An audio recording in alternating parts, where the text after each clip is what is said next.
ఆశ్రయం, నీవే నా అతిశయం, నా ప్రభువా నా దేవా, నీవే నా ఆశ్రయం.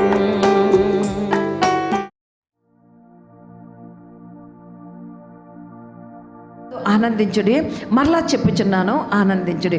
ప్రియబిడ్డలారా, రోమా అనే పట్టణంలో అపోస్తలుడైన పౌలు చెరశాలలో ఉన్నాడు. ఇది చెరశాల పత్రిక.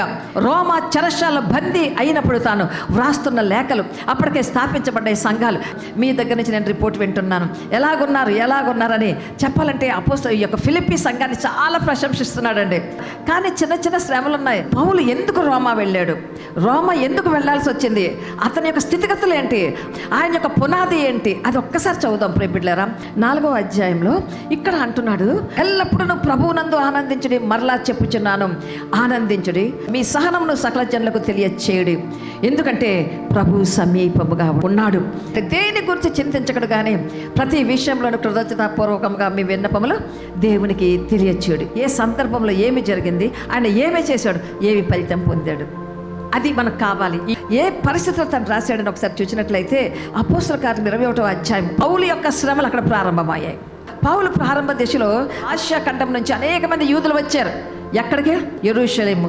అది యూదులకు అది ఒక అద్భుతమైన స్థలము. అక్కడ ఆసియా నుంచి కొంతమంది యూదులు వచ్చారు. అక్కడ పౌలు ప్రాంతం అంతా కూడా సేవ చేస్తూ ఉన్నప్పుడు పరిశుద్ధాత్మ దేవుడు పౌలు ద్వారా ఏమంటున్నారంటే, ప్రభుల వారి ద్వారా రక్షణ మరి ఎవరికి రాదు, పునరుద్ధాన శక్తిని ప్రబోధిస్తున్నాడు. ఆయన అభిషేకం, రక్షణకు ఆశ్రయము ఆధారమైన ప్రభు వారి గురించి ఆయన మెస్సయ్య, రాబోయే అభిషక్తుడు, రక్షకుడు పదే పదే చెప్తుంటే ఆ యూదులకు నచ్చలేదు. మోషే ధర్మశాస్త్రమే వారికి కావాలి. వెంటనే ప్రియబిడ్డలారా, ఇశ్రాయేలీ అక్కడ ఉన్న ఇజ్రాయిల్స్ అందరినీ పిలుస్తున్నారు. ఎవరండి? జ్యూస్, అక్కడ ఉన్న యూదులు. ఈ సంఘర్షణ యెరూషలేము నుంచి రోమా సంఘానికి పౌలు భక్తుడు ఎందుకు వెళ్ళాడో తెలుసా? యెరూషలేములో నీతి న్యాయములు పౌలుకు సరిపోలేదు. రోమా పౌరుడు చాలా ధైర్యంగా మాట్లాడేవాడు పౌలు మాట్లాడంటే ఎస్ అంటే ఎస్, నో అంటే నో. అక్కడ ఉన్నారు ఇశ్రాయేలీల గుంపు, యూదులకు గుంపుగా ఉన్నారు.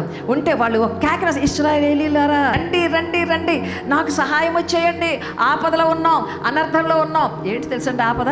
అందరికీ వ్యతిరేకమైన బోధ చేస్తూ ఉన్నాడు. ఎవరంటే పౌలు అనేవాడు. అంతేకాకుండా ప్రియబిడ్డలారా, ఆ రోజుల్లో మత సంబంధమైన వ్యత్యాసాలు ఉన్నాయి. సమరయులు యూదులు బహిష్కరించారు. అలాగే యూదులు బహిష్కరించిన ఇంకొక జాతి ఉందండి, వారు గ్రీసు దేశం. సమాజ మందిరంలో వాళ్ళు రానిచ్చేవారు కాదు. అందుకోసమే యూదుడని గ్రీసు దేశని భేదము లేదు, స్త్రీ అని పురుషుడని భేదము లేదు.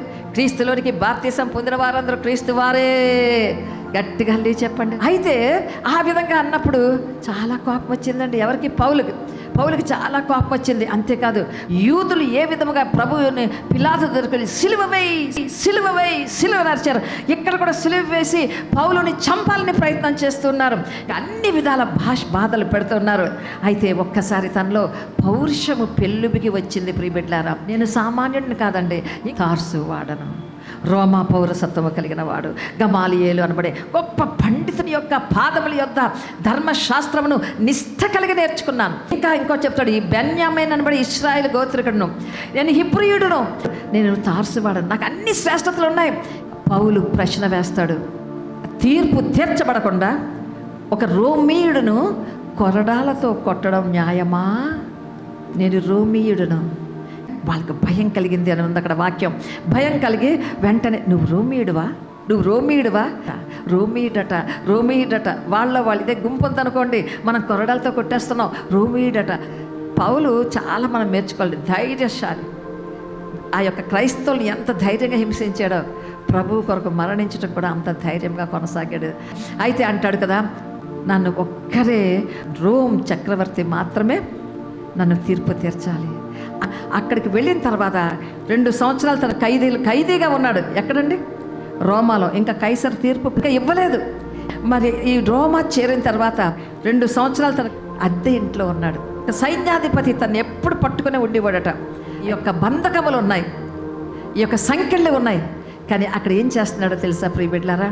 అక్కడ కూడా ఈ యొక్క పెద్ద పెద్ద సంఘాలకి లేఖలు వెళ్ళిపోతున్నాయి. ఎఫెసీ, పత్రిక, ఫిలిప్పీ పత్రిక, కొలస్సీ పత్రిక, దాని నిండా కూడా మీరు శక్తిగల దేవుని వాక్యము చేత నిండబడిన దైవ స్వరూపమైన వాక్యాన్ని మీరు చూస్తారు. అంత శక్తిగల వాక్కును చెరసాలలో ఉండి తాను రాస్తున్నాడు. తాను శరీరము బంధించబడింది కానీ ఆత్మ బంధించబడలేదు. సంఖ్యలు బంధించాయి కానీ సువార్త బంధించబడలేదు. సే హల్లెలూయా.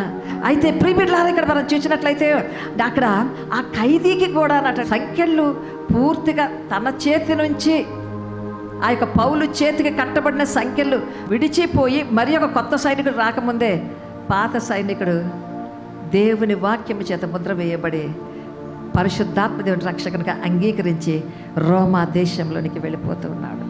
యెరూషలేములో నువ్వు ప్రకటించకూడదని చెప్పి నువ్వు యెరూషలేముకు నుంచి రోమాకు పంపిస్తే రోమాలో ఆ యొక్క ఖైదీగా ఉండి సత్య సువార్తను ప్రబోధిస్తున్నాడు. అందుకు మంచి వార్త మీకు చెప్తాను.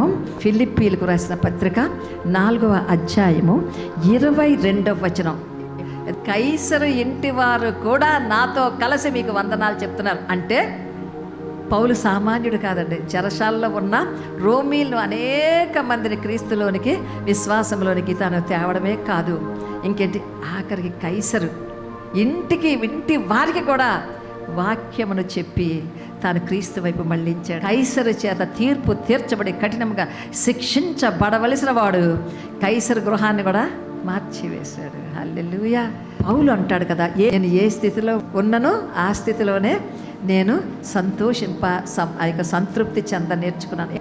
సామాన్య స్థితిలో ఉన్నాను, నిలువరమైన నివాసం లేదు, ఆ యొక్క వస్త్రములు ధరించడానికి ఆ యొక్క వస్త్రాలు లేవు, నివాసము లేదు, రాళ్ళ చేత కొట్టబడ్డాను, గ్రామం బయటకు ఏడ్చబడ్డాను, తరమబడుచునను ఇరికింపబడిన వారము కాదు అని అంటూ ఆఖరికంటాడు, క్రీస్తు జీవము నాలో ప్రత్యక్షపరచబడాలంటే క్రీస్తు మరణానుభవం నాలో ప్రత్యక్షపరచబడాలి. ఆమేన్, ఆమేన్.